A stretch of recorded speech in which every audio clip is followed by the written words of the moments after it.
oyoq kiyim remont qilib, kuniga 2 milliongacha savdo qilsanglar bo'lar ekan. Videoni oxirigacha ko'ringlar, batafsil tushuntiraman. Bu brend ko'pchilik biladi, SNGda 130 dan ko'proq filiallari bor ekan. Toshkentda 6 ta ekan. Hozir bitta filialga kelganmiz. Bu joyda 10 ga yaqin oyoq kiyim tozalash uslugalari bor ekan. Eng qiziq joyi, narxlari minimum chek 150 ming, 200 mingdan boshlanadi ekan va bundan ham ko'proq. Shuning uchun bu joyga original, qimmat oyoq kiyimlar olib kelishadi. Bu joyimiz 70 kvadrat va kirib kelishinglar bilan reception va bu tarafda sex ish jarayonini ko'rsatamiz, sababi ishchilar bor ekan. Bu joyda ishlash uchun hamma оборудованиялari, sredstvalari, kiyimlari ishlashga tayyor qilib qo'yilgan 3 oylik zapasi bilan kelib bemalol ishlasanglar bo'ladi. Agar sizlar bu sohada bo'lmasanglar, o'rgatib, ko'rsatib, hamma narsa yo'l-yo'lga ko'rsatib beriladi. Franshizani plyus taraflari texpodдержка, CRM sistema va asosiysi marketing uslugalari qilib beriladi. Sizlar reklamaga pul tikishinglar shart emas. Bu biznesga 25 ming dollarga yaqin rasxod ketgan ekan. Sizlar 12 ming dollarga va yana kelib gaplashib, savdo qilib baraka qilsanglar bo'ladi va joy arendasi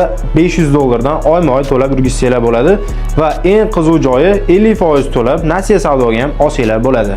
Joyimiz ko'rdinglar, podvolda joylashgan. Joy lokatsiyasi Muqimiy ko'cha, Nozadan Pionerskiy, Sazanchikka yetmasdan chap qo'linglarda keladi. To'liq lokatsiya Telegram kanalimizda pastdagi nomerlarga telefon qilib gaplashib olsanglar bo'ladi.